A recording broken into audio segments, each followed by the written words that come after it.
Hi, I'm Dort and I'm back with another cinematic recommendation for you.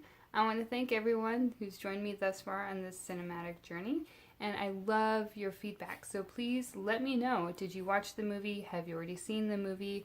What did you think of my recommendation? What did you think of the movie? Love it? Hate it? Was it too cheesy? Was it too girly? Was it too dude-like for you? I want to know all of this, so please let me know in the comments below what you think of these things, because I will take them into consideration for future recommendations. I've said it before, and I will say it again. Not every movie I recommend is going to be a good movie, which is why I suggest drinks as well. This is one of those times. You will likely need or want those drinks. The movie that I'm about to recommend falls into the bad category. Surprisingly, rates a 6.5 stars out of 10 on IMDb, which I found really interesting because I probably would rate it more of a 4. In fact, I watch it every once in a while just to remind myself why I don't watch it every year or so. I put it in and I go, is this movie really as silly as I remember it being? And I get to the credits and I go, yeah, it is really as silly as I remember it being. Okay.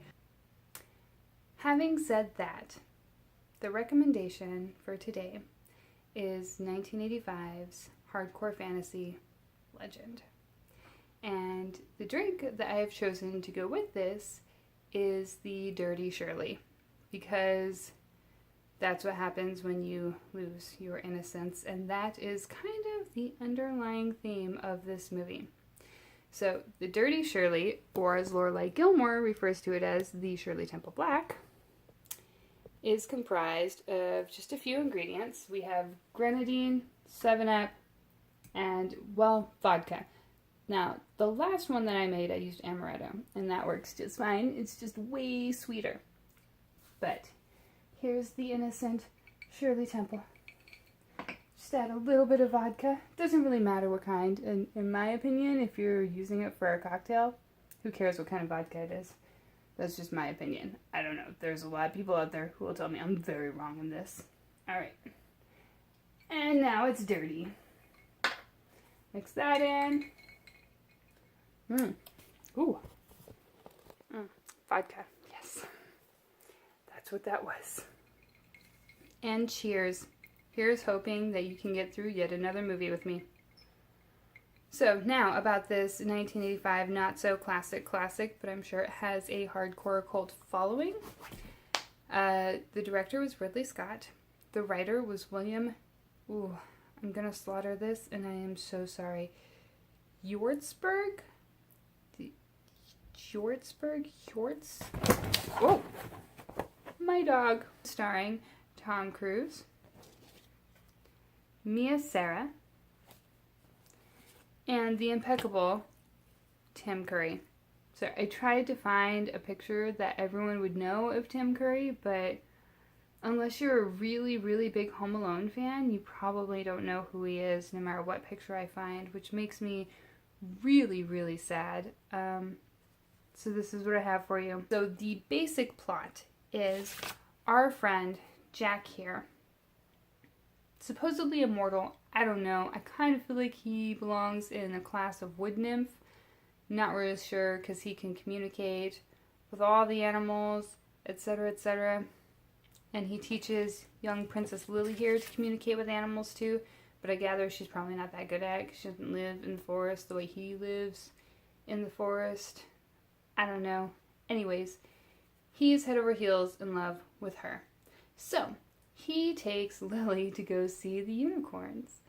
And she's like, oh my god, they're so beautiful. And she runs up to it and she sings to it and she coaxes it and lures it over to her, and then she touches it. And he's like, no! And he goes walking away. But wow, she has the unicorn's attention.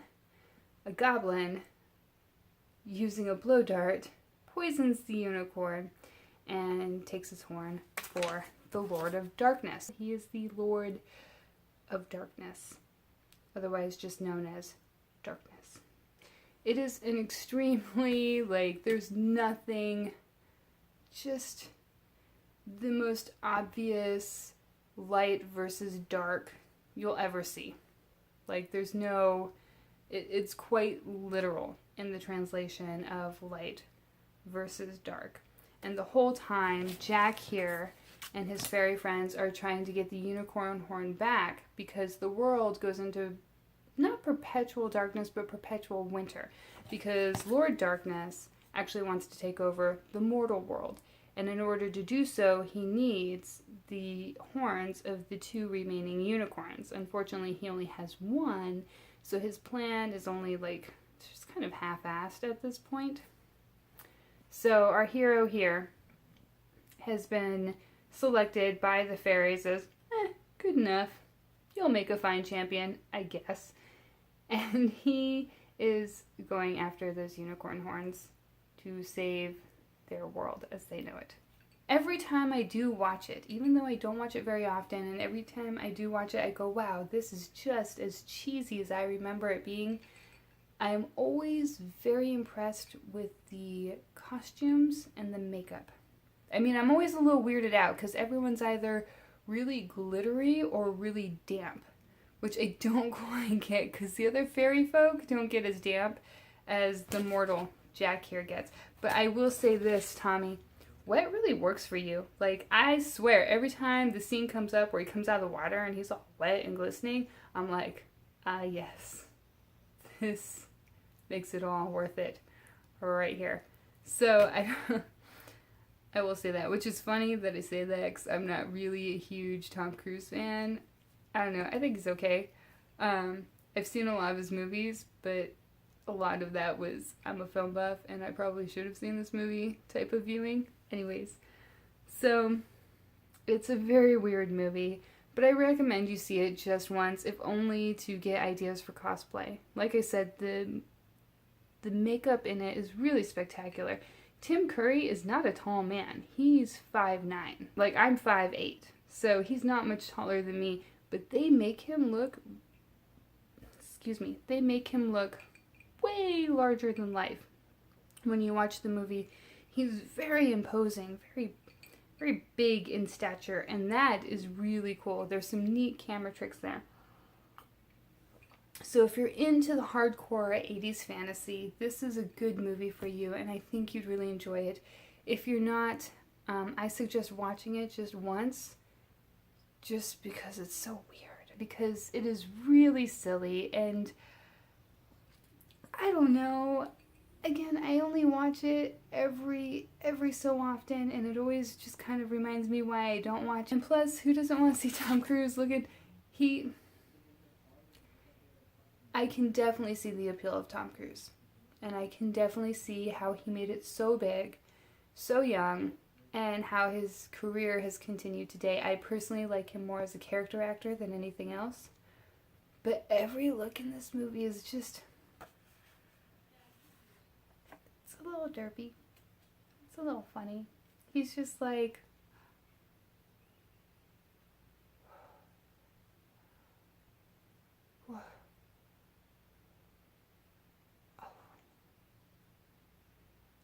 it's just, he's a little goofy, and you know what?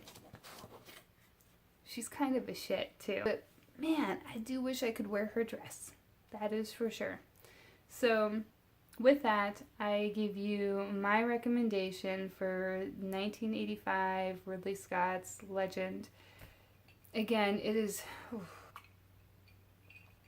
but with a couple of these, it could be really entertaining.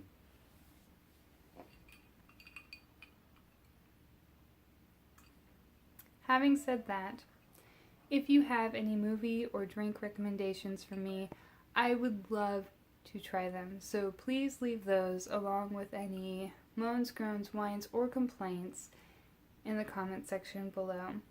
If you enjoyed this recommendation for the drink, for the movie, then please like and subscribe. If you are taking my drink suggestions, please be over 21. Don't drink and drive. Have a great time. I hope you enjoyed the movie, as silly as it is. I hope you at least get a laugh out of it. And I will see you next time.